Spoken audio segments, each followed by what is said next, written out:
नहीं, असल में एक तो बात यह है कि अयोध्या के मसले में जब सुप्रीम कोर्ट ने आदेश दे दिया, जब विवाद चल रहा था, तो हमारी पार्टी भी और अन्य पार्टियां भी ये बात कहते थे और मुस्लिम समुदाय भी ये बात कहता था कि ये इस विवाद का हल या तो आपसी सहमति से हो या कोर्ट आदेश, जो कोर्ट के निर्णय पर। तो सुप्रीम कोर्ट ने जब फैसला दे दिया, चाहे कैसे भी दिया, उसमें कुछ भी इफ एंड बट है, चाहे हम उससे सहमत हैं या नहीं सहमत हैं, या उसमें पूरी सुनवाई हुई या नहीं, तथ्यों को अवॉइड किया गया, कुछ भी किया गया, लेकिन जब एक न्यायालय ने फैसला दे दी तो उसके बाद से मेरे ख्याल से हम किसी ने सवाल नहीं उठाया, हम भी नहीं उठा रहे, कोई नहीं उठा रहा।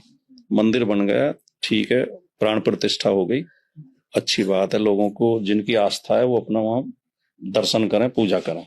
लेकिन इसको लेके आपको एक मामले में सफलता मिल गई, इसको लेके अब आप ये चाहें कि हमें हर जगह विवाद पैदा करने हैं, तो वो किसके हित में है? वो तो किसी के हित में नहीं है। अब इसमें सफलता मिल गई, मैं इसलिए कहता हूं कि ये भी इसी तरह षड्यंत्र पूर्वक ही इसकी शुरुआत हुई थी। 23 दिसंबर 1949 की तारीख थी, 5 लोग मूर्ति लेके आए, इसमें हल्का फुल्का विवाद था, कोई गंभीर विवाद नहीं था, ना कोई बड़ा आंदोलन हुआ था, ना कहीं कोर्ट में केस था, हल्का फुल्का लोग जैसे कहते रहते थे यार ये मस्जिद जो ये तोड़ के बनाई गई थी, ये इस तरह का माहौल था। तो उस समय एक डीएम होते थे, गोंडा जिले में थे वो उस समय, के नैयर, और जो योगी आदित्यनाथ जी के गुरु थे महंत अवैधनाथ, उनके गुरु थे महंत दिग्विजयनाथ।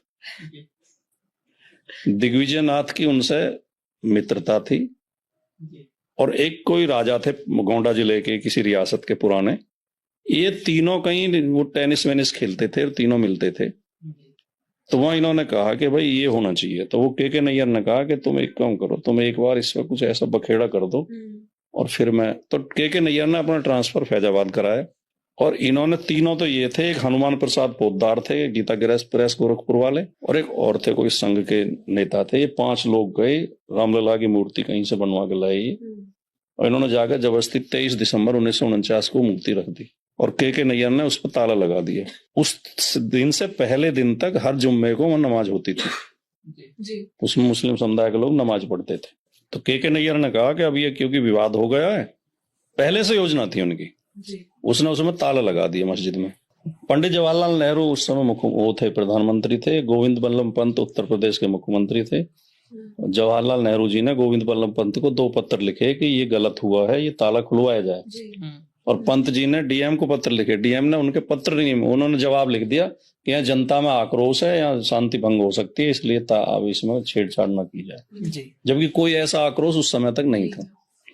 वो के नैयर बाद में जनसंघ से सांसद हुए। ऑफ कोर्स 6 दिसंबर 1992 को जब मस्जिद गिराई गई, तब एसएसपी थे, वहां के कप्तान थे डीबी राय जी। वो डीबी राय बाद में बीजेपी से सांसद हुए 2 बार जी। महंत दिग्विजयनाथ भी सांसद हुए जी। उनके शिष्य अवैधनाथ भी सांसद हुए, उनके परिवारवाद के प्रोडक्ट हैं। हाँ। तो मैं ये कहना चाह रहा हूं कि वो जो विवाद पैदा किया गया था जानबूझ के, वो केस चलते चलते यहाँ तक आए, और वो परिणति ये हुई कि मस्जिद गिरा दी गई और मंदिर अब बन गया। लेकिन चलो हम इस पे ये कर लेंगे यार, अब तो बन गया, अब तो शांति करो।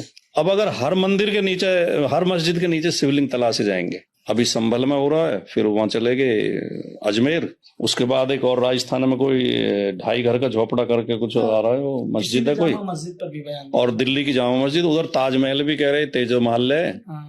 तो अगर हर मस्जिद पे विवाद किया जाएगा और इस तरह झगड़े होंगे तो देश का क्या होगा।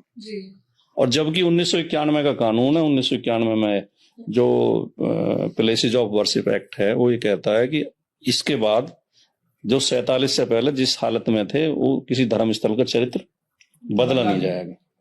तो न तो एक्ट को मान रहे हैं, तो ये भी तो संविधान का उल्लंघन